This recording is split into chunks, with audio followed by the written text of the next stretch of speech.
Hi friends, welcome to KBR educational society. So మనం ఈరోజు ఏంటంటే టెట్ కి సంబంధించి టెట్ పేపర్ 1 కి సంబంధించినటువంటి కంప్లీట్ సిలబస్ లో మొత్తం 7 చాప్టర్లు ఉంటాయి. ఆ 7 చాప్టర్లలో ఫస్ట్ చాప్టర్ అనేసి సంఖ్యా వ్యవస్థ, దీన్ని ఇంగ్లీష్ లో నెంబర్ సిస్టమ్ అని చెప్తాం. Number system. సో ఈ నెంబర్ సిస్టమ్ కి సంబంధించి ఈ సిలబస్ మనకి ఇక్కడ ఉంది. ఈ పూర్తి సిలబస్ ని మనము ఎక్స్ప్లెనేషన్ చేసే ప్రయత్నం చేద్దాం. సో ఒకసారి మనం సిలబస్ ని కనుక గమనించుకున్నట్లయితే ఈ పూర్తి ఓవరాల్ సిలబస్ అనేటటువంటిది థర్డ్ క్లాస్ నుంచి, ఎక్కడి నుంచి అంటే థర్డ్ క్లాస్ నుంచి 8th క్లాస్ వరకు ఉన్నటువంటి అన్ని మ్యాథ్స్ పుస్తకాలలో ఈ సిలబస్ ఉంటుంది. సో ఇక్కడ నేను మీకు ఒక చిన్న మాట ఎక్స్ప్లెయిన్ చేసిన తర్వాత డైరెక్ట్ సబ్జెక్ట్ లోకి వెళ్తాను. సో ముఖ్యంగా ఏంటంటే అందరూ కూడా టెట్ సిలబస్ దాన్ని బట్టి ఏ పుస్తకాలు చదవాలి అనేటటువంటిది డౌట్ఫుల్ గా ఉన్నారు. సో ఇక్కడ ప్రతి ఒక్కరు కూడా టెట్ కానీ మరియు డిఎస్సి కానీ టెట్ డిఎస్సికి సంబంధించి మనం చదివేటటువంటి పుస్తకాలన్నీ కూడా అకాడమిక్ ఇయర్ పుస్తకాలు మాత్రమే చదవాలి. అకాడమిక్ ఇయర్ పుస్తకాలు మాత్రమే చదవాలి. సో ఆ మెటీరియల్ ఈ మెటీరియల్ అని చెప్పేసి ఎక్కువ సబ్జెక్ట్ నేర్చుకునేటటువంటి విషయం కంటే కూడా అకాడమిక్ పుస్తకాలని బాగా డెప్త్ గా చదువుకున్నట్లయితే ఖచ్చితంగా మీకు మంచి స్కోర్ వచ్చేటటువంటి అవకాశం అయితే ఉంటుంది. సో కాబట్టి మనం 3rd to 8th వరకు ఉన్నటువంటి టెక్స్ట్ బుక్ లో ఉన్నటువంటి ప్రతి టాపిక్ ని మనము ఈ నెంబర్ సిస్టమ్ లో చూసుకుని ఎక్స్ప్లెయిన్ చేయడం అనేటటువంటిది జరుగుతుంది. సో మనము సిలబస్ ను ఒకసారి గమనించుకున్నట్లయితే చూడండి, ఫస్ట్ సహజ సంఖ్యలు, తర్వాత పూర్ణాంకాలు, తర్వాత పూర్ణ సంఖ్యలు, అకర్ణీయ సంఖ్యలు. ఇవన్నీ కూడా మనకు 6, ఇది కూడా 6వ తరగతి, 7, 8వ తరగతి వరకు ఈ సిలబస్ అనేది ఉంది. ఈ చతుర్విధ ప్రక్రియలు అంటే ఏమిటంటే ఈ చతుర్విధ ప్రక్రియలో ప్లస్, మైనస్, ఇంటూ, డివిజన్, వీటిపైన చతుర్విధ ప్రక్రియల పైన ధర్మాలు ఏ విధంగా ఆపాదిస్తాయి, ధర్మాలను తెలుపమని చెప్పడం జరుగుతుంది. ఇది మన ధర్మాలు వచ్చేసి 6th లో ఉన్నాయి, 7th క్లాస్ లో ఉన్నాయి, మరి 8th లో కూడా ఉన్నాయి. రైట్. నెక్స్ట్ ఏంటి, ప్రధాన సంఖ్యలు మరియు సంయుక్త సంఖ్యల గురించి ఉన్నాయి. ప్రధాన సంఖ్యలు, సంయుక్త సంఖ్యలు, పరస్పర ప్రధాన సంఖ్యలు, కవల ప్రధాన సంఖ్యలు అనేవి ఇవ్వడం జరుగుతుంది. సో దీనిపైన కూడా మనకు 1 మార్క్ వచ్చే అవకాశం ఉంది. సో ఎక్కడ అంటే గతంలో కవల ప్రధాన సంఖ్యల పైన ఒక బిట్ వచ్చింది. ఏంటి, 1 నుంచి 100 లోపు గల ఉన్నటువంటి కవల ప్రధాన సంఖ్యలు ఎన్ని? 8 ప్రధాన సంఖ్యలు ఉంటాయి. 8 కవల ప్రధాన సంఖ్యలు ఉంటాయి. మరి పరస్పర ప్రధాన సంఖ్య అంటే ఏమిటి? ప్రధాన సంఖ్యలు మొత్తం ఎన్ని, సంయుక్త సంఖ్యలు ఎన్ని? సో ప్రధాన సంఖ్యన ఈ క్రింది వాటిలో ఇవ్వబడిన సంఖ్యల్లో ఏది ప్రధాన సంఖ్య కాదు? ఇలాంటి బిట్స్ మనకు ఎగ్జామ్ లో రావడానికి అవకాశం ఉంది. నెక్స్ట్, కాసాగు ఘాసాగుల మధ్య సంబంధం, the relationship between LCM and HCF. So దీనికి సంబంధించి కూడా మనకి ప్రతిసారి ఒక బిట్ అయితే వస్తుంది. ఏంటంటే కాసాగు ఎల్సిఎం అనేటటువంటిది, ఫర్ ఎగ్జాంపుల్ ఎల్సిఎం అనేటటువంటిది 12 అయితే దాని యొక్క హెచ్సిఎఫ్ అనేటటువంటిది 4 అయితే అందులో నుంచి ఒక నెంబరు 3 అయితే మరో నెంబర్ ని ఫైండ్ అవుట్ చేయండి అంటారు, ఇంకో నెంబర్ ని ఫైండ్ అవుట్ చేయండి అని. సో ఇలాంటి బిట్స్ మనకి ఎగ్జామ్ లో రావడానికి అయితే అవకాశం ఉంది. తర్వాత ద్రవ్యం, దీన్ని ఇండియన్ కరెన్సీ అంటారు, ఇంగ్లీష్ లో ఇండియన్ కరెన్సీ అంటారు. మరి ఈ ఇండియన్ కరెన్సీ, ద్రవ్యం అంటే డబ్బు, మరి ఈ డబ్బుకు సంబంధించింది కూడా నిత్య జీవితంలో ఎస్జిటి వాళ్ళకు పేపర్ 1 దృష్టిలో తీసుకున్నట్లయితే నిత్య జీవితంలో మనము ఏ విధంగా డబ్బును ఉపయోగిస్తున్నామో దానిపైన కూడా ప్రాబ్లమ్స్ అడగడం జరుగుతుంది. సో ఇది. తర్వాత న్యాచురల్, హోల్, ఇంటిజర్స్ అండ్ అకర్ణీయ సంఖ్యలు, వీటిపైన సంఖ్యారేఖ పైన అంటే నెంబర్ లైన్ పైన వీటిని ఏ విధంగా సూచిస్తాము అనేటటువంటి దానిపైన కూడా ఎగ్జామ్స్ లో ఏ విధంగా పెట్టుబడే అవకాశం ఉందంటే, ఫర్ ఎగ్జాంపుల్ ఒక నెంబర్ లైన్ తీసుకున్నాం, ఈ నెంబర్ లైన్. సో ఇక్కడ హోల్ నెంబర్ గురించి మాట్లాడుతున్నాం. హోల్ నెంబర్ ఏదైతే ఎక్కడి నుంచి స్టార్ట్ అవుతుంది అంటే 0, 1, 2 ఈ విధంగా స్టార్ట్ అవుతుంది. సో ఇక్కడ స్టార్ట్ అయినప్పుడు పాజిటివ్ 2 అనేటటువంటిది 0కు కుడి వైపు ఉంటుందా ఎడమ వైపు ఉంటుందా అనడం జరుగుతుంది. సో ఇంటీజర్స్ లో భాగంగా తీసుకుంటే మనం ఇక్కడ నెగిటివ్ నెంబర్స్ వస్తాయి, -1, -2, -3. -2 అనేది -10 కి కుడి వైపు ఉంటుందా ఎడమ వైపు ఉంటుందా అనేటటువంటి బిట్స్ కూడా మనకు రావాలి. అంటే ఇది రావాలి అంటే మనకేంటి నెంబర్ లైన్ పైన మనకు ఒక అవగాహన కలిగి ఉండాలి. సో కాబట్టి నెంబర్ లైన్ గురించి డిస్కస్ చేస్తాం. తర్వాత ఆవర్తన అనావర్తన దశాంశాలు. ఈ టాపిక్ నుంచి క్వశ్చన్ నేనైతే ఎగ్జామ్ అయితే లేదు, ఖచ్చితంగా 1 మార్క్. సో ఎలాంటి బిట్ అడుగుతున్నాడు ఎగ్జామ్ లో? ఫర్ ఎగ్జాంపుల్ చూడండి, 0.45 హోల్ బార్ 0.45 హోల్ బార్ ని p/q టైప్ లో రాయండి, p/q ఫామ్ లో రాయండి అంటాడు. అంటే దీన్ని డైరెక్ట్ గా మళ్ళీ ఒక 7th క్లాస్ లో ఉంది టాపిక్. 7th క్లాస్ లో ఉన్నటువంటి టాపిక్ ప్రాసెస్ ప్రకారం చేసుకుంటూ పోతే మనకు 2 to 3 minutes పడుతుంది. కానీ అలా కాకుండా మనం 0.45 ని ఈజీగా ఎలా చేయగలగాలి అంటే చూడండి, డైరెక్ట్ గా ఈ 45 ని ఈ విధంగా రాస్తాం. రాసిన తర్వాత ఎన్ని డిజిట్లకు బార్ ఉంది చూసుకోవాలి. అందుకంటే ముందు ఏం చేస్తాం అంటే ఈ 45 బార్ మొత్తం సంఖ్య రాసుకుంటాం. 45 రాసిన తర్వాత ఏముంది, పాయింట్ కి ఈ డెసిమల్ బార్ కి పాయింట్ కి డెసిమల్ పాయింట్ కి మధ్య ఏదైనా సంఖ్య ఉందా, ఏదైనా డిజిట్ ఉందా చూసి దాన్ని సబ్ట్రాక్ట్ చేయాల్సి ఉంటుంది. ఇక్కడ మొత్తం కూడా ఇక్కడ వరకు పార్ట్. అప్పుడేం చేస్తాం, 2 బార్ ఉంది కాబట్టి 2 9s వేసుకుంటాము. అది క్యాన్సిల్ అయితే 9 11 జా 9 5 జా 5/11 అనేది వస్తుంది. సో ఇలాంటి దానిపైన ఇంకొక ఎగ్జాంపుల్ చూద్దాం. 1.44 బార్ 1.44 బార్ లో 4 కి ఒకటే బార్ ఉంది అనుకున్నట్లయితే దాన్ని p/q ఫామ్ లో రాయాలి. సో ఏ విధంగా రాస్తాం చూడండి, నేనేం చేస్తున్నా 144 కంప్లీట్ గా రాసుకుంటున్నా. ఆ తర్వాత ఏ నెంబర్లకైతే జాగ్రత్తగా వినాలి, ఎన్ని నెంబర్లకైతే బార్ లేదో అన్ని నెంబర్ ఆ సంఖ్యని సబ్ట్రాక్ట్ చేయాలి మొత్తంలో నుంచి. 144 మైనస్ ఈ 14 చేసుకుంటాం. అప్పుడు ఏమొస్తుందండి, ఈ బార్ ఉన్నటువంటి ఎన్ని సంఖ్యలకు బార్ ఉందో అది డినామినేటర్ లో రాసుకొని హారంలో రాసుకొని పాయింట్ కి బార్ కి మధ్యలో ఎన్ని డిజిట్స్ ఉంటే అన్ని జీరోస్ ఇక్కడ వేసుకుంటాము. రైట్. సో తర్వాత చూసినట్లయితే చూడండి, ఇక్కడ మనకు 144 లో నుంచి 14 పోతే ఎంత వస్తుంది, 4 0 3 1 130 మైనస్ 130/90 వచ్చేస్తుంది. అప్పుడు ఈ 0 క్యాన్సిల్ అయితే 13/9 గా రాసుకుంటాం. అదే మనకు వచ్చినటువంటి p/q ఫంక్షన్. సో ఈ విధంగా మనము ఈ ఆవర్తన అనావర్తనకు సంబంధించినటువంటి దశాంశాలను ఈ విధంగా రాస్తాం. ఈ దశాంశాలను మనం ఏం చేస్తాం, ఫ్రాక్షన్స్ లో మార్చబడినప్పుడు ఈ విధంగా మార్చాం.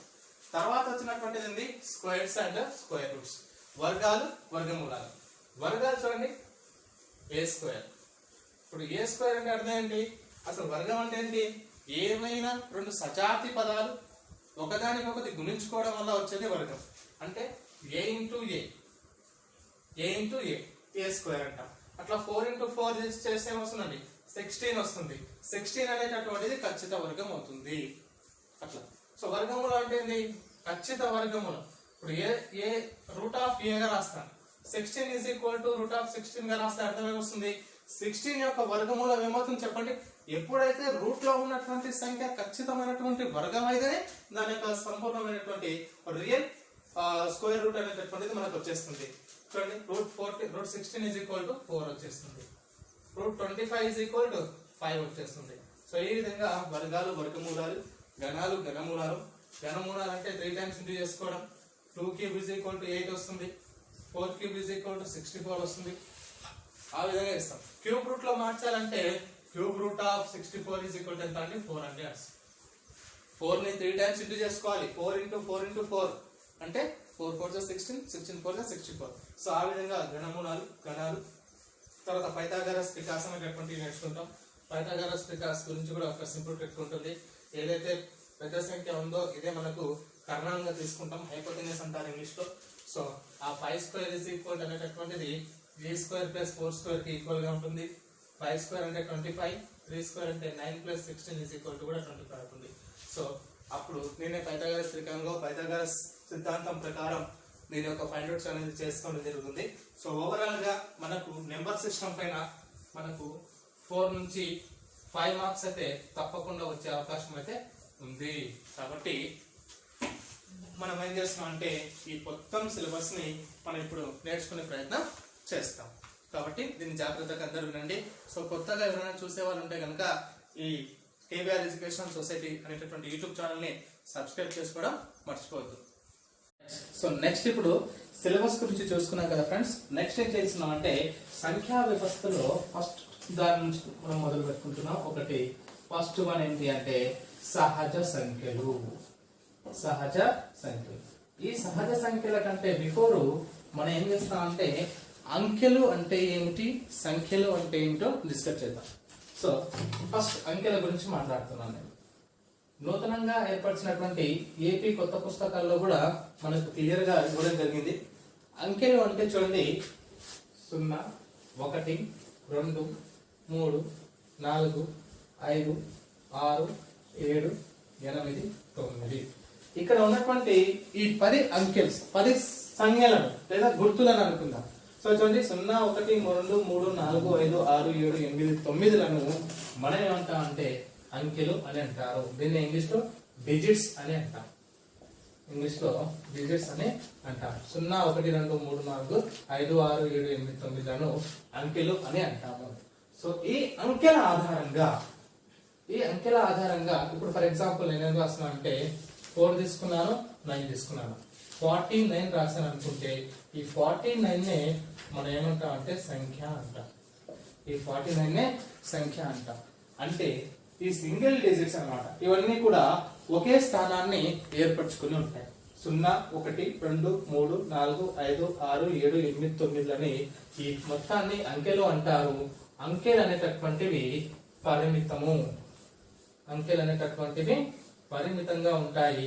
ఇవి మొత్తం వచ్చేసి 10 ఉంటాయని గుర్తుపెట్టుకోవాలి. సో చూడండి అంకెలు అనేటటువంటివి పరిమితము. ఈ అంకెలు మొత్తం ఎన్ని ఉంటాయంటే 10 ఉంటాయి. సో మిగతాది సంఖ్యలు. మరి ఈ సంఖ్యలన్నీ కూడా సంఖ్య ఎక్కడి నుంచి మొదలవుతాయంటే 9 తర్వాత వచ్చేటటువంటిది ఏంటి 10. ఇక్కడ 1 అనేది ఒక అంకెనే మరియు 0 అనేది కూడా ఒక అంకె. ఈ 2 అంకెల కలయికచే ఏర్పడినటువంటిదే సంఖ్య అంటాము. ఈ సంఖ్యలు అనేటటువంటివి అపరిమితము.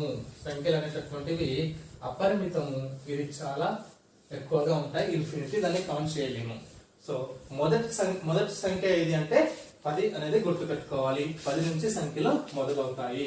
సో ఇది అంకె మరియు సంఖ్యకు సంబంధించినటువంటి మేజర్ డిఫరెన్స్. అయితే ఇప్పుడు సహజ సంఖ్యలు అని అంటాం. సహజ సంఖ్యలనే యొక్క నిర్వచనం ఏంటంటే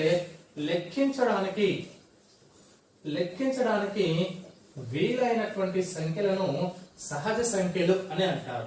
మరి ఈ సహజ సంఖ్యలు ఎక్కడి నుంచి మొదలవుతాయి అంటే చూడండి సహజ సంఖ్యలు 1 నుంచి మొదలవుతాయి. 1 నుంచి లెక్కిస్తాం కదా మనం జనరల్ గా. 1 నుంచి మొదలవుతాయి. 1, 2, 3, 4 ఆ విధంగా మనం ఎక్కడి నుంచి ఎక్కడి వరకు అంటే ఇన్ఫినిటీ వరకు రాసుకోవచ్చు. సో దీన్నే సహజ సంఖ్యలను ఇంగ్లీష్ లో న్యాచురల్ నెంబర్ అని అంటారు. కాబట్టి దీన్ని క్యాపిటల్ ఎన్ తో సూచిస్తాము. Capital N is equal to 1, 2, 3, 4 so and so infinity వరకు అని అర్థం. ఇందులో మనకు అతి చిన్న సంఖ్య ఏది అంటే న్యాచురల్ నెంబర్స్ లో అతి చిన్న సంఖ్య ఏదంటే 1. అతి పెద్ద సంఖ్య ఏది అంటే మనం చెప్పలేము. ఎందుకంటే అతి పెద్ద సంఖ్యను మనం ఊహించలేము, చాలా ఎక్కువగా ఉంటాయి. సో ఇది న్యాచురల్ నెంబర్ కి సంబంధించింది. మరి ఇదే న్యాచురల్ నెంబర్ లో ఇంకొక చిన్న బేసిక్ చెప్పుకుందాం. న్యాచురల్ నెంబర్ లో సరి సంఖ్యలు మరియు బేసి సంఖ్యల గురించి చెప్తాం.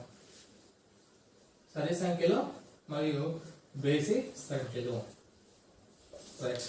ఈ సరి సంఖ్యలు అంటే ఏంటంటే ఏవైతే 2చే భాగించబడతాయో, ఏవైతే 2చే నిష్పేషంగా భాగించబడతాయో వాటిని సరి సంఖ్యలు అంటారు.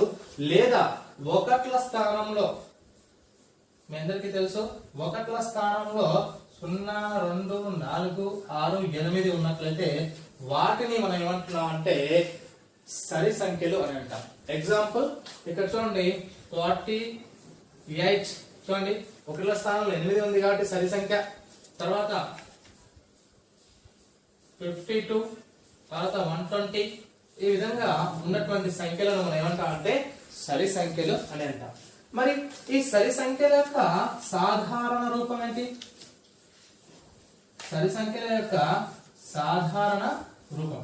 సరి సంఖ్యల యొక్క సాధారణ రూపం ఏంటంటే చూడండి దాన్ని 2n అని. సో n ప్లస్ లో మనం 1 పెట్టినట్లయితే 2 into 1 is equal to 2. n స్థానంలో మనం 2 పెట్టినట్లయితే 2 into 2 is equal to 4. అదే n స్థానంలో 3 పెట్టినట్లయితే 2 3 is 6.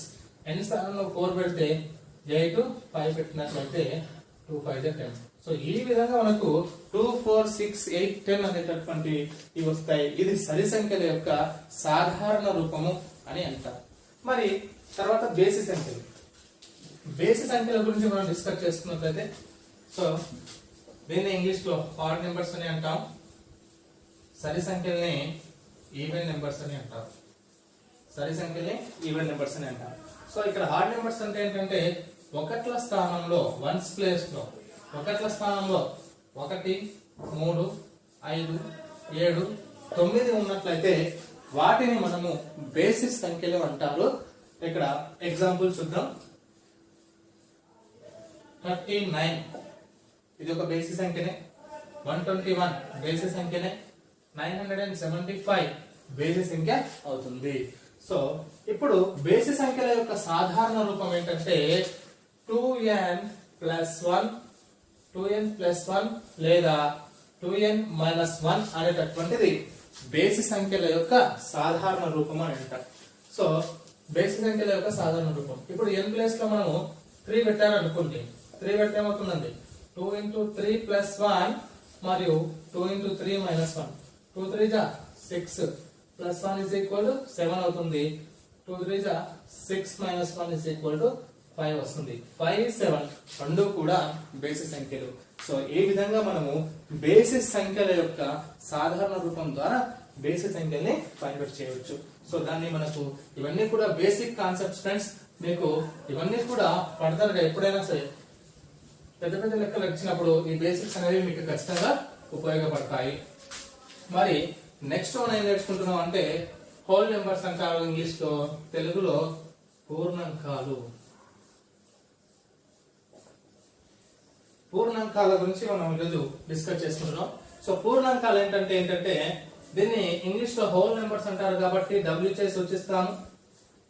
ఇంగ్లీష్ లో హోల్ నెంబర్స్ అంటారు కాబట్టి W చేసి సూచిస్తాము. W is equal to చూసినట్లయితే ఇక్కడ చూడండి మనకు దీని యొక్క డెఫినేషన్ ఏంటంటే సున్నాతో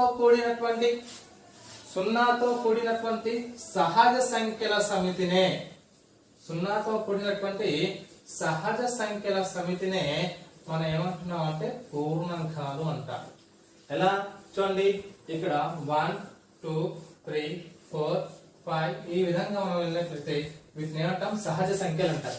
ఈ సహజ సంఖ్యలకు సున్నాతో కూడినట్లయితే అంటే సున్నాను యాడ్ చేసుకున్నట్లయితే ఏమవుతుంది ఇక్కడ నుంచి ఇక్కడ వరకు అన్ని సహజ సంఖ్యలే కానీ ఈ సున్నా కలిపినందుకు పూర్ణాంకాలు అవుతాయి. మరి పూర్ణాంకాల్లో అతి చిన్న సంఖ్య ఏది అంటే 0 అని చెప్తాము. ఇక్కడ మిగతా అన్ని కూడా పూర్ణ సంఖ్యలు అవుతాయి. సో మరి ఇప్పుడు చూడండి ఈ సహజ సంఖ్యలు అనేటటువంటిది పూర్ణ సంఖ్యలో ఒక భాగమేనా? ఎస్. అంటే చూడండి ఇది ఒక సహజ సంఖ్యలు అనుకున్నట్లయితే నేచురల్ నెంబర్స్ ఇది మొత్తం 1 2 3 ఇక్కడ ఉన్నాయి. 0 ఒక్కటే యాడ్ చేసుకున్నట్లయితే అది ఎప్పుడు ఏమవుతుంది హోల్ నెంబర్స్ అవుతుంది. కాబట్టి సహజ సంఖ్యలు అనేటటువంటిది హోల్ నెంబర్స్ లో ఒక భాగంగా తీసుకుంటాం. ఇప్పుడు మీకు ఒక 6th క్లాస్ లో ఫస్ట్ ఎక్సర్సైజ్ లో ఒక బిట్ ఉంది. ఏంటి 4 0 3 7 వీటి నుంచి ఒక గరిష్ట సంఖ్యను ఏర్పరచండి అంటాడు. సో గరిష్ట సంఖ్యను ఏర్పరచడం అంటే ఏంటి గరిష్ట సంఖ్య 7430 అంటారు. మరి కనిష్ట సంఖ్యను ఏర్పరచండి అంటే కనిష్ట సంఖ్య ఏముంది ఫస్ట్ 0347 గా రాసుకుంటామా? 4 అంకెల కనిష్ట సంఖ్య అంటే 0347 గా రాసుకుంటావా? రాంగ్. ఇలా రాయకూడదు. ఏ విధంగా రాస్తాం అంటే అందులో ఉన్నటువంటి అతి చిన్న సంఖ్య 3 తర్వాత 0 యాడ్ చేసుకొని 47 గా రాస్తాము. ఇది పెద్ద సంఖ్య ఇది చిన్న సంఖ్య. సో ఇంతవరకు బాగానే ఉంది. అలా కాకుండా మనకు ఏమంటారంటే ఈ 4 అంకెల చేత ఏర్పరచడానికి వీలైనటువంటి సంఖ్యలు ఎన్ని? ఇది ఎగ్జామ్ వచ్చే పెట్టారు. 6వ తరగతిలో ఫస్ట్ ఎక్సర్సైజ్ ఉంది ఫస్ట్ చాప్టర్ లో. అందులో లాస్ట్ ప్రాబ్లం చూడండి ఏమంటారంటే ఫర్ ఎగ్జాంపుల్ 2 3 ఉంది. ఈ దాని నుంచి ఏర్పరచడానికి వీలైనటువంటి గరిష్ట సంఖ్యల సంఖ్య ఎంత? గరిష్ట సంఖ్యలు ఏమైనా ఏర్పరుస్తాం చెప్పండి. 23 1 32 1 ఇంత నుంచి మనం ఏర్పరచడానికి లేదు. కాబట్టి దాన్ని ఏ విధంగా రాస్తాం? ఇప్పుడు ఫర్ ఎగ్జాంపుల్ 2, 3, 4 ఇచ్చాడు అనుకోండి, అప్పుడేంది మళ్ళీ దీని ద్వారా 3, 4 ఇచ్చాడు అనుకోండి, అప్పుడేంది మళ్ళీ దీని ద్వారా రాసుకోవాలంటే 234, 324 ఎస్, తర్వాత 242, 342, 423, 432. సో ఇంత నుంచి మనం రాసుకోలేము, రైట్. కానీ ఎక్కువ నెంబర్లు ఇస్తే 5 అంకెలు కనుక ఇచ్చినట్లయితే అప్పుడు మనం ఇలా రాసుకుంటూ పోతే టైం సరిపోదు. కాబట్టి దానికి సంబంధించినటువంటి ఒక చిన్న షార్ట్ కట్ ఏంటంటే 2 డిజిట్స్ ఇచ్చాడు కాబట్టి దాన్ని 2 ఫ్యాక్టోరియల్ గా రాసుకోవాలి. 2 ఫ్యాక్టోరియల్స్ అంటే ఏంటి? 2 factorial is equal 2 into 1 is equal to 2 అనమాట. అంటే ఏ ఫ్యాక్టోరియల్ నుంచి స్టార్ట్ చేయమంటాడో అక్కడ నుంచి రెడ్యూస్ చేయాలి. 2 తర్వాత 1, 2 into 1 is equal to 2.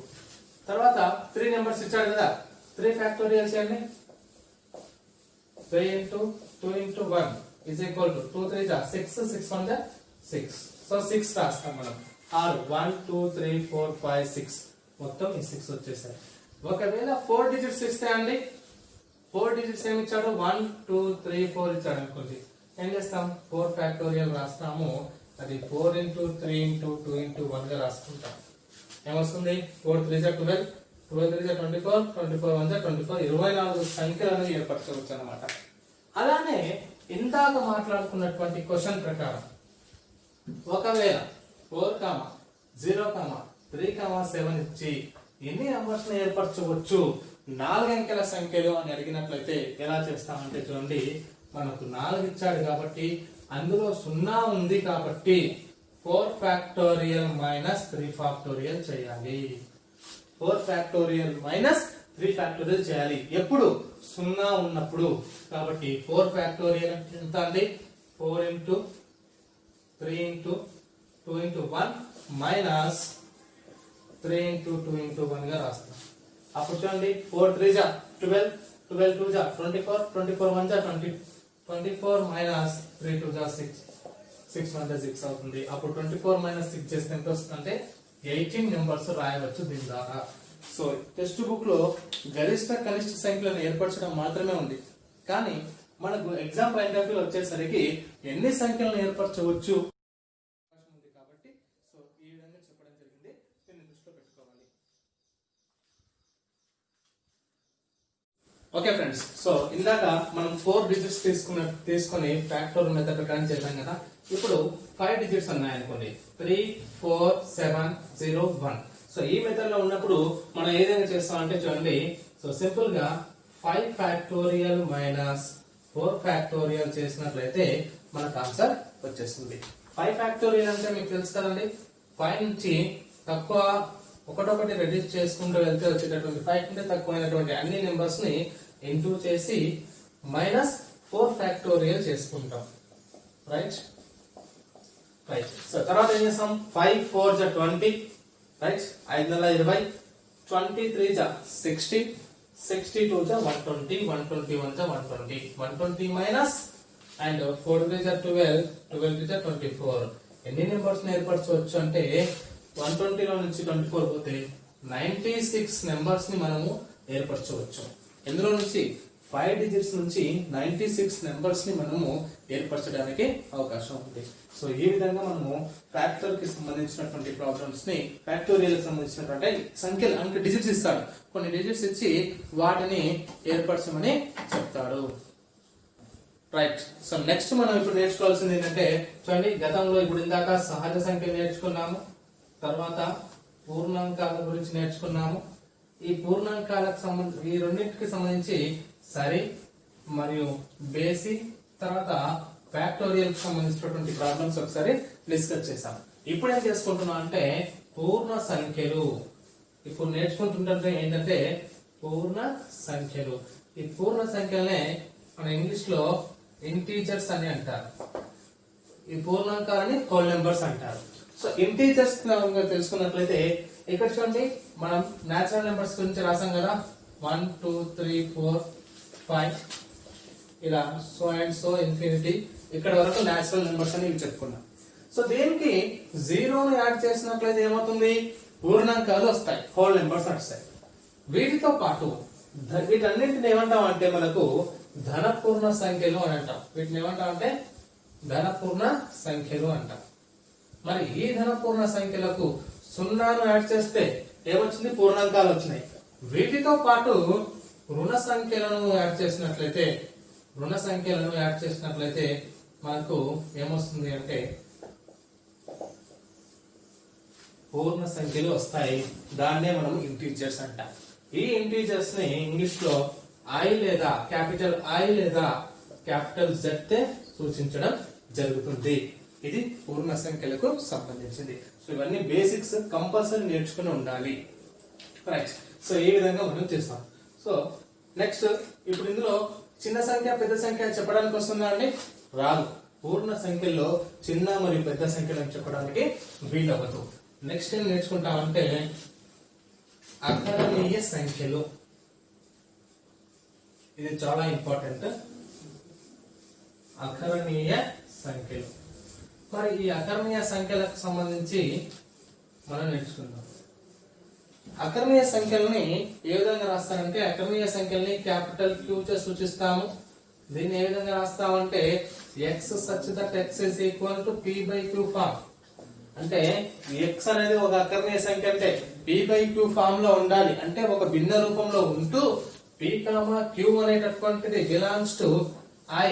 i అంటే ఇంటీజర్స్ అని అర్థం. ఆ p, q అనేటటువంటిది ఎలా ఉండాలి? i లో నుంచి ఉండాలి. మరియు q అనేటటువంటిది సున్నాకు సమానం కాకూడదు. q does not equal to 0 అయి ఉండాలి. సో ఇది చాలా చాలా ఇంపార్టెంట్ అన్నమాట. సో అకరణీయ సంఖ్య x such that x is equal to p by q form లో ఉంటూ p, q లు తీసుకోబడేటటువంటి p, q నెంబర్స్ ఇంటీజర్స్ అయి ఉండి q not equal to 0 గా ఉండాలి. సో ఎగ్జాంపుల్ చూద్దాం. ఒక ఎగ్జాంపుల్ ప్రాబ్లం చూడండి. నేను ఇందాక రాశాను అకరణీయ సంఖ్యలు కంటే ముందు ఇంటీజర్స్ ఏం రాసాము? -∞, -3, -2, -1, 0, 1, 2, 3 ఈ విధంగా రాసాము అనుకుందాం. సో ఇవన్నీ కూడా ఏంటివి? ఇంటీజర్స్. మరి ఈ ఇంటీజర్స్ లో నుంచి మనం తీసుకోబడేటువంటి p by q form numbers ఉండాలి. సో ఇప్పుడు నేను p by q ఫామ్ లో రాస్తున్నప్పుడు 5/9 గా రాసుకోవచ్చా అండి? చూడండి 1, 2, 3 లో ఎప్పటి వరకు అయినా రాసుకోవచ్చు. పాజిటివ్ ధన సంఖ్యలు ఏవైనా తీసుకోవచ్చు, రుణ సంఖ్యలు ఏవైనా తీసుకోవచ్చు. కానీ డినామినేటర్ స్థానంలో మాత్రం 0 ఉండకూడదు. అంటే హారంలో 0 ఉండకూడదు. So p by q is equal to 5/9. p by q is equal to 5/9. ఇది ఒక అకర్ణీయ సంఖ్యనే. ఇదే అకర్ణీయ సంఖ్యనే అని చెప్తాం. తర్వాత ఇంకేం అడుగుతాడంటే చూడండి ఫర్ ఎగ్జాంపుల్ -4/-8 అకర్ణీయ సంఖ్య అవుతుందా? yes అవుతుంది. -5/4 అకర్ణీయ సంఖ్య అవుతుందా? అవుతుంది. 0/8 అకర్ణీయ సంఖ్య అవుతుందా? చెప్పండి. yes ఇది కూడా అకర్ణీయ సంఖ్య అవుతుంది. కానీ మరి 8/0 అయితే అకర్ణీయ సంఖ్య అవుతుందా?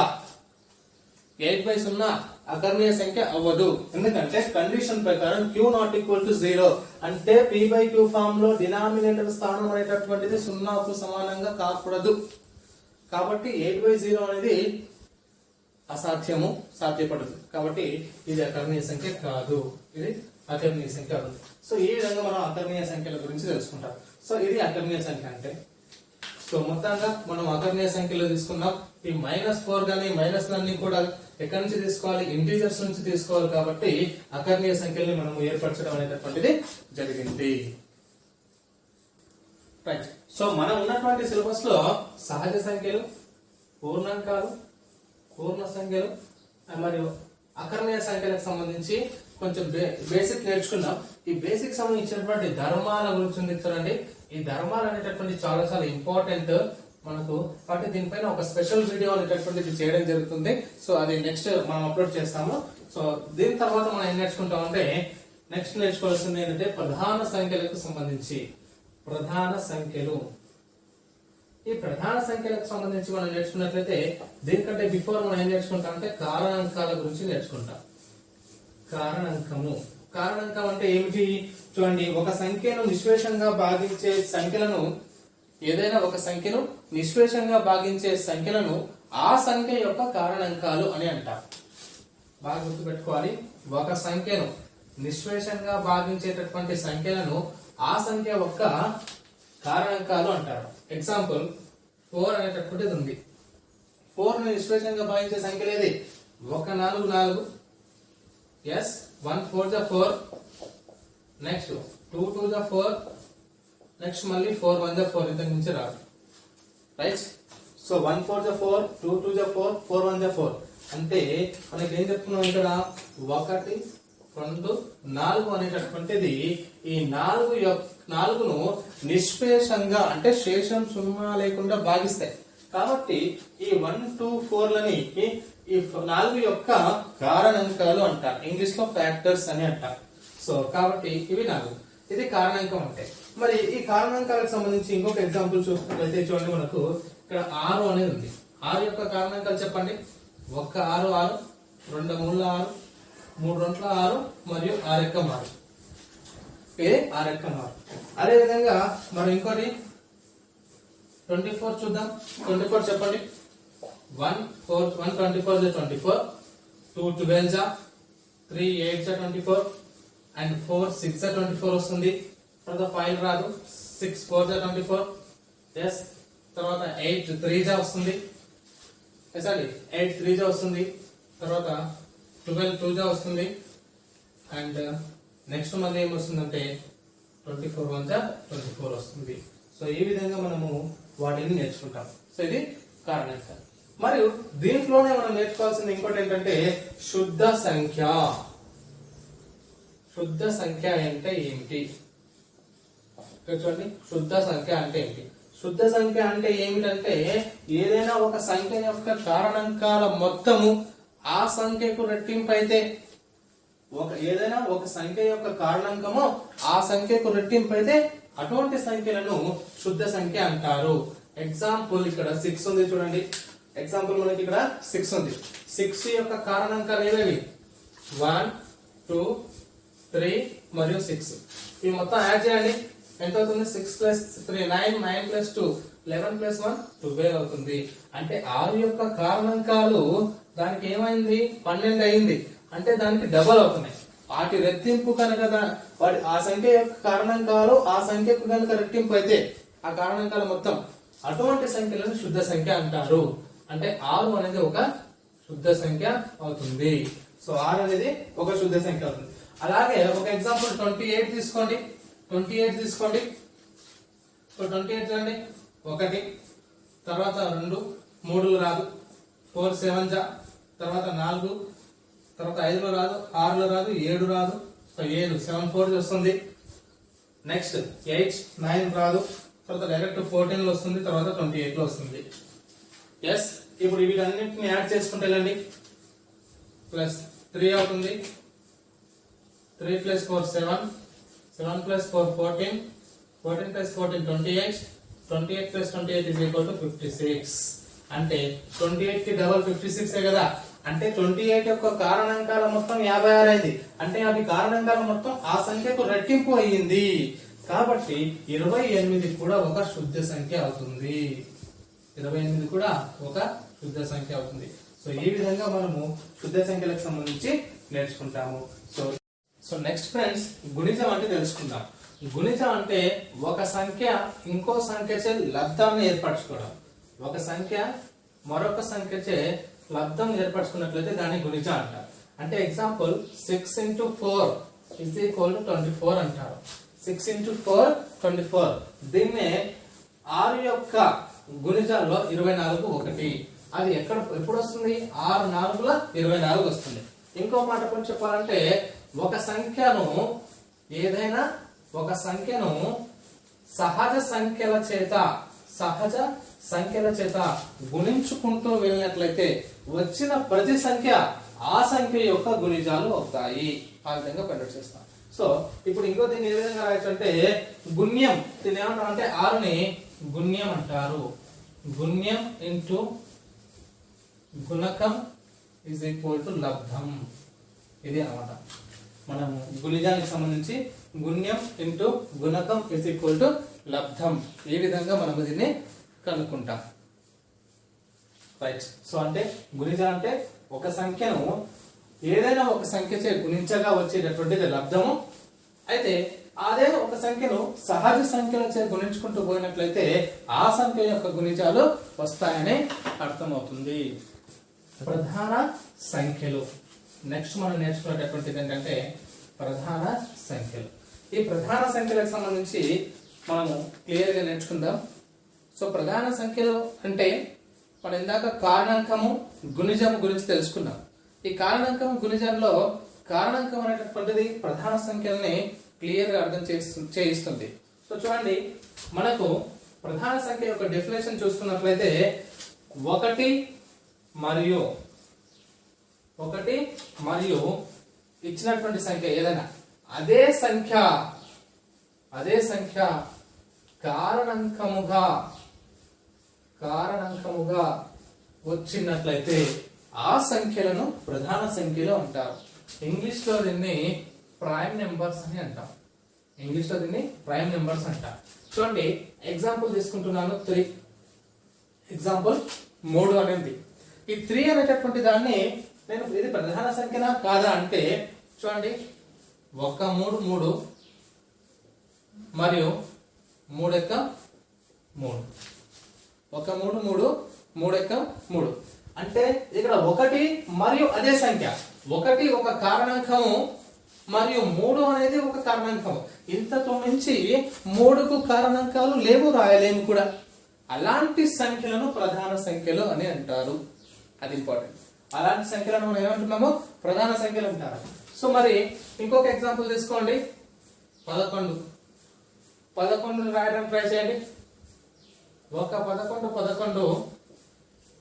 11 11 11 ఇంతకు మించి మనం రాయలేము. సో 1 మరియు అదే సంఖ్య కారణాంకంగా వచ్చే సంఖ్యలన్నీ కూడా ప్రధాన సంఖ్యలు. లేదా ఏమైనా ఇలా ఉండాలి, 2 కారణంగా. ఆ 2 కారణాంకాల్లో 1 మరియు అదే సంఖ్య ఉన్నట్లయితే వాటిని మనం ప్రధాన సంఖ్యలు అంటాం. మరి ప్రధాన సంఖ్యలు అనేటటువంటిది ఎన్ని ఉన్నాయి? ప్రధాన సంఖ్యల తర్వాత మనం నేర్చుకోవాల్సినవి సంయుక్త సంఖ్య గుర్తు చెప్పుకున్న తర్వాత మనం మొత్తం ప్రధాన సంఖ్యలు సంయుక్త సంఖ్యల గురించి డిస్కస్ చేద్దాం. సో సంయుక్త సంఖ్య అంటే ఏంటంటే మనం ఇందాక 6 యొక్క కారణాంకాలు రాస్తున్నాం. 6 యొక్క కారణాంకాలు ఏమో వచ్చాయి? 1 వచ్చింది. ఎస్, 1 వచ్చింది. తర్వాత మళ్ళీ తర్వాత ఏం నేర్చుకున్నాము? 2 ఒక కారణాంకమే, తర్వాత 3 ఒక కారణాంకమే, తర్వాత 6 ఒక కారణాంకం. తర్వాత వచ్చినటువంటి కారణాంకం ఏది? 6. అంటే చూడండి, ఇక్కడ 1కి 6కు నేను ఈ పెన్తో రాశాను. 1 6 తప్ప 1 మరియు అదే సంఖ్య కారణాంకాలతో పాటు మనకు వేరే సంఖ్యలు కూడా కారణాంకాలుగా ఉన్నాయి. జాగ్రత్తగా వినాలి. ప్రధాన సంఖ్య అంటే డెఫినేషన్ ఏంటి? 1 మరియు అదే సంఖ్య కారణాంకం ఉంటే అది ప్రధాన సంఖ్య. అలా కాకుండా మిగతా ఇతర సంఖ్యలు ఏ ఒక్కటి ఉన్నా ఆ సంఖ్యలను సంయుక్త సంఖ్యలు అంటారు.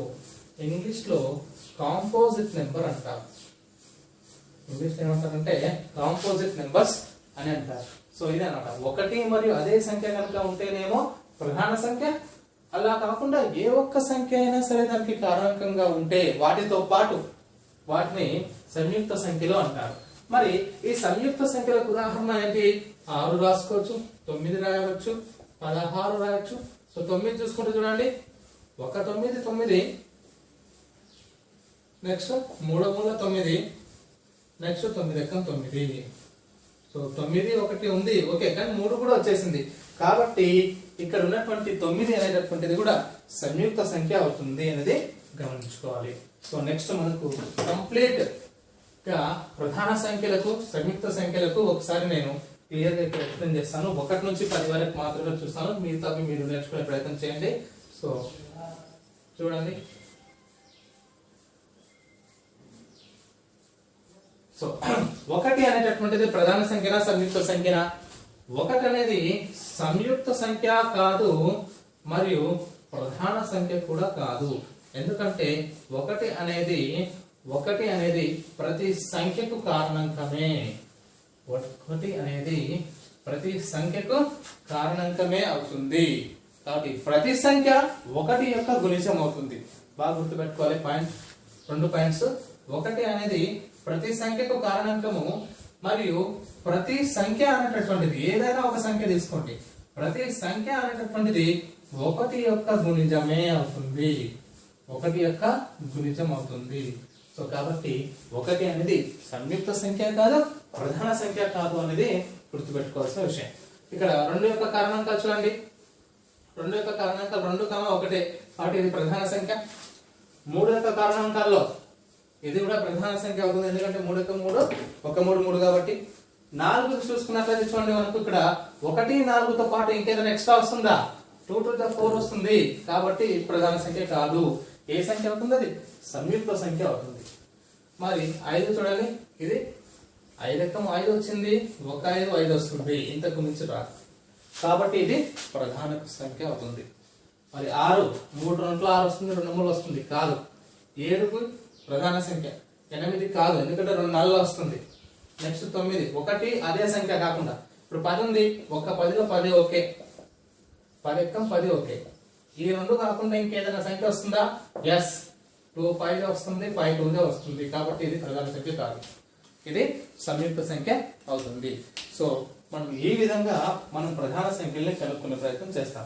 మొత్తంగా ఓవరాల్ గా 100 లోపు ఆల్రెడీ మీకు తెలుసు, బేసిక్స్ ప్రధాన సంఖ్యలు అంటే అన్ని కూడా తెలుసు. మొత్తం మీద ప్రధాన సంఖ్యలు ఎన్ని అంటే 100 లోపు కూడా ప్రధాన సంఖ్యలు ఎన్ని అంటే 25. 100 లోపు కూడా సంయుక్త సంఖ్యలు ఎన్ని అంటే 74 అవుతాయి, గుర్తుపెట్టుకోవాలి. 24. మరి ఆ 1 ఏదంటే ఈ 1 అనేటటువంటిది సంయుక్తము కాదు, ప్రధాన సంఖ్య కాదు, కాబట్టి 1 కాదు, మొత్తం మీద 100 అన్నమాట. సో ఈ విధంగా మనము ప్రధాన సంఖ్యల గురించి నేర్చుకుంటాం.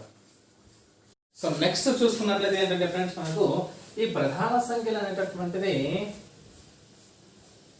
ప్రధాన సంఖ్యలు అనేటటువంటివి 1 నుంచి 100 లోపలలో 1 నుంచి 10 వరకు ఎన్ని ఉన్నాయి, 10 నుంచి 20 వరకు ఎన్ని ఉన్నాయి, సో 21 నుంచి 30 వరకు ఎన్ని ఉన్నాయి అనేటటువంటి దాన్ని కోడ్ని మనం తెలుసుకుంటున్నాం. చూడండి, సో ఇక్కడ దీన్ని నేను ఏమంటున్నానంటే డి బి బి బిబిసి, తర్వాత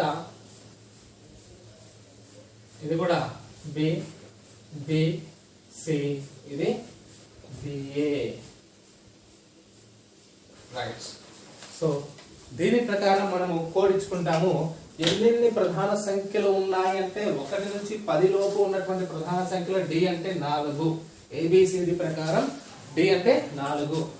నెక్స్ట్ 1 నుంచి 20 లోపు ఉన్నవి 4, తర్వాత 21 నుంచి 30 వరకు ఉన్నవి 2, ఇక్కడ 2, ఇక్కడ సి అంటే 3, మళ్ళీ ఇక్కడ 2, ఇక్కడ 2, ఇక్కడ 3, బి అంటే 2, ఇక్కడ 1. Right friends. సో మరి అవి ఏవేవి? 1 నుంచి 10 వరకు ఉన్నటువంటి ప్రధాన సంఖ్యలు ఏవి చెప్పండి? 2 3 5 7, 2 3 5 7, 1 నుంచి 10 లోపు ఉన్నటువంటి ప్రధాన సంఖ్యలు. తర్వాత 11 నుంచి 20 లోపు ఉన్నవి 11 13 17 మరియు 19. 11 13 17 19 అనేటటువంటివి 11 నుంచి 20 లోపు ఉన్నటువంటి ప్రధాన సంఖ్యలు. డిడి బీబీసీ ఛానల్ గుర్తుపెట్టుకోండి. ఇక్కడ బీబీసీ బీడి అంటే హిందీలో అక్క అని అంటారు, బిఏ అనుకోండి, ఇక్కడ BA DD BBC channel BA course, ఆ విధంగా గుర్తుపెట్టుకోండి. రైట్. నెక్స్ట్ ఇక్కడ 21 నుంచి 30 వరకు మొత్తం ఎన్ని ఉన్నాయి? 2 ఉంటాయి. అది ఏదంటే 23 and 29. 23 ఒక ప్రధాన సంఖ్య మరియు 29 ఒక ప్రధాన సంఖ్య. నెక్స్ట్ 30 నుంచి 40 వరకు ఉన్నటువంటి ప్రధాన సంఖ్యలు ఏవి? 31 37, 31 మరియు 37 అనేటటువంటివి ప్రధాన సంఖ్యలు. నెక్స్ట్ 40 నుంచి 50 వరకు ఉన్నవి 41 43 47, 41 43 47 అనేటటువంటివి వాటి యొక్క ప్రధాన సంఖ్యలు. మరి 50 నుంచి 60 వరకు ఉన్నటువంటి ప్రధాన సంఖ్యలు ఏవి? 53 మరియు 59. 53 మరియు 59 అనేటటువంటివి 51 నుంచి 60 వరకు ఉన్నటువంటి ప్రధాన సంఖ్యలు. నెక్స్ట్ 60 to 70 ఏదండి? 61 మరియు 67, 61 మరియు 67 అనేటటువంటివి మనకు 61 నుంచి 70 వరకు. నెక్స్ట్ 71 నుంచి 80 వరకు ఏంటండి 71, 73, 79 అనేటటువంటివి మనకు 71 నుంచి 80 వరకు ఉన్న ప్రధాన సంఖ్యలు. నెక్స్ట్ 81 నుంచి 90 వరకు ఉన్నటువంటి ప్రధాన సంఖ్యలు ఏవేవో చెప్పండి ఒకసారి. 81 నుంచి 90 వరకు ఉన్నటువంటి ప్రధాన సంఖ్యలు 83 అండ్ 89. 90 నుంచి 90 100 వరకు ఉన్నటువంటివి 97 ప్రధాన సంఖ్యలు. సో వీటి అన్నింటిలో మనం గమనించినట్లయితే మొత్తం 100 ఉంటాయి, 25 ఉంటాయి. అయితే ఈ 100లో 25 ప్రధాన సంఖ్యలు ఒకటి కాదు. మరి ఇంకొక విషయం గమనించినట్టు అంటే సరి ప్రధాన సంఖ్య ఏదండి? సరి ప్రధాన సంఖ్య ఏది అంటే కేవలం 2 మాత్రమే. సరి ప్రధాన సంఖ్య ఏదంటే 2. ఇక చూడండి, ఈ 2 మాత్రమే సరి ప్రధాన సంఖ్య. మిగతా ఉన్నటువంటి ప్రతి ప్రధాన సంఖ్యలన్నీ కూడా బేసి సంఖ్యలు అవుతాయి, గుర్తుపెట్టుకోవాలి. 2 మాత్రమే సరి ప్రధాన సంఖ్య అవుతుంది, మిగతా అన్ని కూడా బేసి సంఖ్యలు అవుతాయి అనేది గుర్తుపెట్టుకోవాలి. సో ఇది ప్రధాన సంఖ్య గురించి. అదే మిగతా అన్ని కూడా సమీప సంఖ్యలు 74 ఉంటాయని తెలుసుకున్నాం. అయితే ఇప్పుడేం తెలుసుకుంటాం అంటే మనము ప్రధాన సంఖ్యల్లో 1ల స్థానంలో ఉన్నటువంటి ప్రధాన సంఖ్యలన్నీ, 10ల స్థానంలో ఉన్న ప్రధాన సంఖ్యలన్నీ, 1ల స్థానంలో ఉన్నటువంటి 1వ స్థానంలో 1 ఉన్నటువంటి ప్రధాన సంఖ్యలన్నీ చూడండి. 1ల స్థానంలో 1 ఉన్న ప్రధాన సంఖ్యలన్నీ 100 లోపు 1 ఉన్న ప్రధాన సంఖ్య. అదే 1ల స్థానంలో 2 ఉన్న ప్రధాన సంఖ్యలన్నీ, 3 ఉన్న ప్రధాన సంఖ్యలన్నీ, 4, 5, 6, 7, 8, 9. సో ఈ విధంగా మనకు ఉన్నటువంటి ప్రధాన సంఖ్యలు ఎన్ని అనేది తెలుసుకుంటాం. చూడండి రైట్ ఫ్రెండ్స్. సో 1 లోపల 1 ఉన్నటువంటి ప్రధాన సంఖ్యలు ఎన్ని అంటే మొత్తం 5. మొత్తం ఎన్నండి 5 తీసుకుంటాం. రైట్. మొత్తం 1ల స్థానంలో 1 ఉన్న ప్రధాన సంఖ్యలు ఎన్ని అంటే 5. అవి ఏవేవి? 11, 21 కాదు, 31, 41, 61, నెక్స్ట్ 71. సో ఇవి మనకు 1ల స్థానంలో 1 ఉన్నటువంటి 5 ప్రధాన సంఖ్యలు. నెక్స్ట్ 2 1ల స్థానంలో ఉన్నటువంటి ప్రధాన సంఖ్యలన్నీ 1, అది కేవలం 2 మాత్రమే. అదేవిధంగా 3 ఉన్నటువంటి ప్రధాన సంఖ్యలన్నీ 7. తర్వాత 4 ప్రధాన సంఖ్యలుగా ఉన్నటువంటి సంఖ్యలు ఉండవు, ఎందుకంటే సరి ప్రధాన సంఖ్యలకు ఉండేటటువంటి అవకాశం అయితే లేదు. అదేవిధంగా 5 ఉన్నటువంటి సంఖ్యలన్నీ 1, అదేంటే 5 మాత్రమే, అవి 5 మాత్రమే. 6 ఉండదు. 7 ప్రధాన సంఖ్యలుగా ఉన్నటువంటి సంఖ్యలని 1ల స్థానంలో 7 ఉన్నటువంటి ప్రధాన సంఖ్యలు కలిగిన సంఖ్యలు 6. నెక్స్ట్ 8 ఉండదు, 9 అయితే 5 ప్రధాన సంఖ్యలు ఉంటాయి. అవి ఏవేవో ఒకసారి మనం ఎక్స్ప్లెయిన్ చేసుకుందాం. 3 చూడండి, 1ల స్థానం నుంచి 13, 3, 13, 23, 43, తర్వాత 53, 1, 2, 3, 4, 5, తర్వాత 63 రాదు, 73, 83. సో ఇవి 1ల స్థానంలో 3 ఉన్నటువంటి ప్రధాన సంఖ్యలు 3, 13, 23, 43, 53, 73, 83. 1, 2, 3, 4, 5, 6, 7. సో ఇవి 1ల స్థానంలో 3 వచ్చేటటువంటి ప్రధాన సంఖ్యలు. నెక్స్ట్ 4 0, 5 యొక్క ప్రధాన సంఖ్య 5. తర్వాత 6 ఉంది. 7 సంబంధించినటువంటి చూస్తే 7, రైట్, 17, 37, 47, ఓకేనండి, 57, 67, రైట్, 1, 2, 3, 4, 5, ఇంకోటి 97. 77 రాదు, 87 రాదు. సో మొత్తం ఏంటి 6 ప్రధాన సంఖ్యలు. 7 1ల స్థానంలో కలిగినటువంటి ప్రధాన సంఖ్యల్లో 100 లోపు ఉన్నటువంటివి 6. మరి 8కి 0, 8 1ల స్థానంలో ఉన్నటువంటి ప్రధాన సంఖ్యలు ఉండవు. నెక్స్ట్ 5 చూడాలి, 9 1ల స్థానంలో ఉన్నవి 9, రాదు, 9 రాదు, ఎందుకంటే అది సంయుక్త సంఖ్య.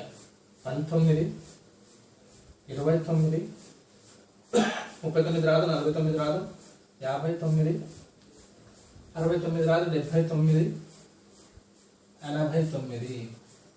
సో ఈ 5 ప్రధాన సంఖ్యలు ఒకట్ల స్థానంలో 5 ఉన్నటువంటి ప్రధాన సంఖ్యల కింద తీసుకుంటాం. సో ఈ విధంగా మనం ఒకట్ల స్థానంలో ఉండేటటువంటి సంఖ్యలను ప్రధాన సంఖ్యలు ఎన్ని ఉన్నాయి అనేది కనుక్కున్నాం.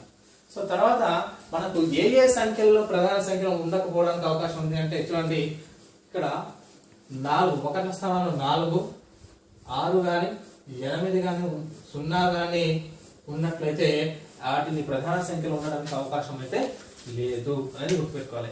ఇంకో విషయం ఏంటి, 2 కూడా ఏది కేవలం 2 అయితేనే ప్రధాన సంఖ్య. అలా కాకుండా మీకు ఒకట్ల స్థానంలో ఎంత పెద్ద లెక్క ఇచ్చినా సరే అది ప్రధాన సంఖ్య అయితే ఉండడానికి ఆస్కారం లేదు. సరి సంఖ్యలు ప్రధాన సంఖ్యలు ఉండడానికి అవకాశం అయితే లేదు. అదే విధంగా 5 కేవలం 5 ఉంటేనే, అదే ఒకట్ల స్థానంలో 5 ఉన్నాయనుకోండి, ఒకట్ల స్థానంలో 5 ఉండేటటువంటి ఒక నెంబర్ ఇలా ఇచ్చాడు 8435 ప్రధాన సంఖ్య అంటే కాదు అనే విషయాన్ని మీరు గుర్తుపెట్టుకోవాలి. ఇది మనం ప్రధాన సంఖ్యలకు సంబంధించినటువంటి విషయాలు. రైట్ ఫ్రెండ్స్, నెక్స్ట్ మనం ఏం నేర్చుకుంటున్నాం అంటే పరస్పర ప్రధాన సంఖ్యలు మరియు కవల ప్రధాన సంఖ్యలు. సో పరస్పర ప్రధాన సంఖ్యలు అంటే ఏంటంటే ఒకటి అనేటటువంటిది మనకు ఉమ్మడి కారణాంకంగా ఉన్నట్లయితే, ఒకటి మాత్రమే ఉమ్మడి కారణాంకంగా ఉంటే, కేవలం ఒకటి మాత్రమే ఉమ్మడి కారణాంకంగా ఉంటే వాటిని మనం పరస్పర ప్రధాన సంఖ్యలు అంటాం. ఎగ్జాంపుల్ ఏంటి, ఫర్ ఎగ్జాంపుల్ 5, 8 తీసుకున్నా అనుకోండి. 5 యొక్క కారణాంకాలు చెప్పండి. 5 యొక్క కారణాంకాలు ఏంటి మనకి తెలుసా, 1, 5. 8 యొక్క కారణాంకాలు 1, 2, 4, 8. సో ఈ రెండింటికి సంబంధించి మనం ఏం చెప్పుకుంటున్నాం అంటే ఈ రెండింటిలో ఉమ్మడి కారణాంకం ఏది, ఆ రెండింటిలో ఉమ్మడి కారణాంకం ఏది, 1 మాత్రమే ఉమ్మడి కారణాంకం. కాబట్టి ఈ 5, 8లను మనము పరస్పర ప్రధాన సంఖ్య అంటారు. మీకు డౌట్ రావచ్చు, సార్ ఇక్కడ 8 అనేది ప్రధాన సంఖ్య కాదు కదా, మరి ప్రధాన సంఖ్య పరస్పర ప్రధాన సంఖ్యలు ఎందుకు చెప్తున్నారు అంటే అక్కడ ప్రధాన సంఖ్య కాకపోయినప్పటికీ ఒకటి మాత్రమే ఉమ్మడి కారణంగా ఉంటున్నటువంటి సంఖ్యలు అన్ని కూడా పరస్పర ప్రధాన సంఖ్యలుగా వస్తాయి. అందుకే అంటారు ఎల్సిఎం ఆఫ్, ఇప్పుడు ఫర్ ఎగ్జాంపుల్ 5, 8 యొక్క ఎల్సిఎం తీయాలంటే ఏ విధంగా చేస్తాం చెప్పండి. 5, 8 యొక్క ఎల్సిఎం కావాలంటే అవి 2 పరస్పర ప్రధాన సంఖ్యలు. అలాంటప్పుడు వాటిని ఎల్సిఎం కాసాగం తీయలేము. కాబట్టి అప్పుడు ఏమంటారంటే ఆ పరస్పర ప్రధాన సంఖ్యల యొక్క లబ్ధమే దాని యొక్క కాసాగు అంటారు. అందుకే 8×5 40. అలాంటి నెంబర్స్ ఉన్నప్పుడు ఎప్పుడు ఉమ్మడి కారణాంకంగా 1 మాత్రమే ఉన్నటువంటి పరస్పర ప్రధాన సంఖ్యల యొక్క ఎల్సిఎం అనేది వాటి లబ్ధమే వాటి యొక్క ఎల్సిఎం అవుతుంది. సో అది పరస్పర ప్రధాన సంఖ్యలకు ఉదాహరణగా చెప్తాం. ఇంకో ఎగ్జాంపుల్ తీసుకోండి, 12 and 25. సో 12 ఏమైనా రాయొచ్చు, 1 12 2 3 4 and 4 3 6 2 12 అంటే 12 గా రాసుకుంటాం. నెక్స్ట్ 25 ఏం రాసుకోవచ్చు అండి, 1 రాసుకోవచ్చు, 5 రాసుకోవచ్చు అండ్ 25 గా రాసుకోవచ్చు. అంతే, అంతకు మించి రాయడానికి అవకాశం లేదు. కాబట్టి 1 మాత్రమే ఉమ్మడి కారణాంకంగా ఉంది. కాబట్టి వాటిని ఏమంటామంటే పరస్పర ప్రధాన సంఖ్యలు అంటాం. అయినా గుర్తుపెట్టుకోవాలి. అంటే ఇంకొక మాట రాసుకోవచ్చు ఇక్కడ నోట్, పరస్పర ప్రధాన సంఖ్యలకు సంబంధించిన నోట్ ఏంటంటే ఏవైనా 2 వరుస సంఖ్యలు ఎప్పుడు కూడా పరస్పర ప్రధాన సంఖ్యలు అవుతాయి. చూడండి, ఫర్ ఎగ్జాంపుల్ 7, 8 తీసుకోండి. 7 తీసుకోండి, 1 into 7 అంతే. తర్వాత నెక్స్ట్ ఏం తీసుకుంటారు, 8 తీసుకోండి. 8 తీసుకుంటే ఏమవుతుంది, 2, 4, 8 వస్తుంది, 1 వస్తుంది. ఒకటి మాత్రమే ప్రధాన కారణాంకాలు అవుతాయి. ఉమ్మడి కారణాంకం 1 మాత్రమే ఉంది. కాబట్టి 7, 8 అనేటటువంటిది కూడా పరస్పర ప్రధాన సంఖ్యలో అవుతుందనేది గుర్తుపెట్టుకుంటాం. సో నెక్స్ట్ మనం ఏం చేసుకుంటాం అంటే కవల ప్రధాన సంఖ్యలు. కవల ప్రధాన సంఖ్యలు అంటే ఏంటో చూద్దాం. కవల ప్రధాన సంఖ్యలు, కవల ప్రధాన సంఖ్యలు అంటే చూడండి, ఏవైనా 2 ప్రధాన సంఖ్యల మధ్య తేడా డిఫరెంట్ 2 ఉన్నట్లయితే, కేవలం 2 డిఫరెంట్ గా ఉన్నటువంటి ఏవైనా 2 ప్రధాన సంఖ్యల మధ్య చూడండి ఏముంటుంది, 3 అనేది ప్రధాన సంఖ్య, 5 అనేది ఒక ప్రధాన సంఖ్య. ఈ రెండింటి మధ్య డిస్టెన్స్ ఎంత ఉందండి, డిఫరెంట్ ఎంత ఉంది, 2 ఉంది. అంటే 3, 5లను కవల ప్రధాన సంఖ్య అంటారు. ఇంకొక ఎగ్జాంపుల్ తీసుకోండి 11, 13 చేయండి. ఈ రెండింటి మధ్య డిఫరెంట్ ఎంత ఉంది? 2 ఉంది. ఈ వీటిని మనం ఏమంటాం అంటే కవల ప్రధాన సంఖ్యలు అంటాం. 11, 13 ఏమంటామంటే కవల ప్రధాన సంఖ్యలు అంటాం. ఇంకొక ఎగ్జాంపుల్ తీసుకోండి ఫ్రెండ్స్, 41, 43 రెండు ప్రధాన సంఖ్యలేనా? 41, 43 రెండు ప్రధాన సంఖ్యలు. అప్పుడు ఈ రెండింటి మధ్య డిఫరెంట్ ఎంత ఉంది? 2. వీటిని ఏమంటాం అంటే కవల ప్రధాన సంఖ్యలు అని అంటాం. దీని ఏమంటాం అంటే కవల ప్రధాన సంఖ్యలు అని చెప్తాం. సో ఈ విధంగా మనము పరస్పర ప్రధాన సంఖ్యలు అంటే ఏంటి? ఒకటి మాత్రమే ఉమ్మడి కారణాంకంగా ఉన్నటువంటి సంఖ్యలను పరస్పర ప్రధాన సంఖ్యలు అంటారు. కేవలం 2 మాత్రమే తేడాగా ఉన్నటువంటి ఏవైనా 2 ప్రధాన సంఖ్యల మధ్య భేదాన్ని 2 ఉన్నట్లయితే అటువంటి సంఖ్యల్ని కవల ప్రధాన సంఖ్యలు అంటారు. మరి ఈ కవల ప్రధాన సంఖ్యలు ఇంకా మొత్తం ఎన్ని ఉన్నాయి? 100 లోపు అంటే 100 లోపు ఉన్నటువంటి కవల ప్రధాన సంఖ్యల సంఖ్య ఎంత అంటే 8. ఆ 8 అనేటటువంటిది మనము గుర్తుపెట్టుకోవాల్సి ఉంటుంది. సో ఇది ఫ్రెండ్స్ మనము ఈరోజు ఎక్స్ప్లెయిన్ చేసుకున్నటువంటి నెంబర్ సిస్టమ్ యొక్క పార్ట్ 1లో మనం ఈరోజు టెట్ యొక్క పేపర్ 1 గురించి డిస్కస్ చేసుకున్నాం. సో నా ఎక్స్ప్లెనేషన్ కనుక మీకు నచ్చినట్లయితే ప్లీజ్ లైక్ చేయండి అండ్ కేవీఆర్ ఎడ్యుకేషన్ సొసైటీని సబ్స్క్రైబ్ చేసుకోవడం మర్చిపోవద్దు. Thank you for watching. Have a nice day.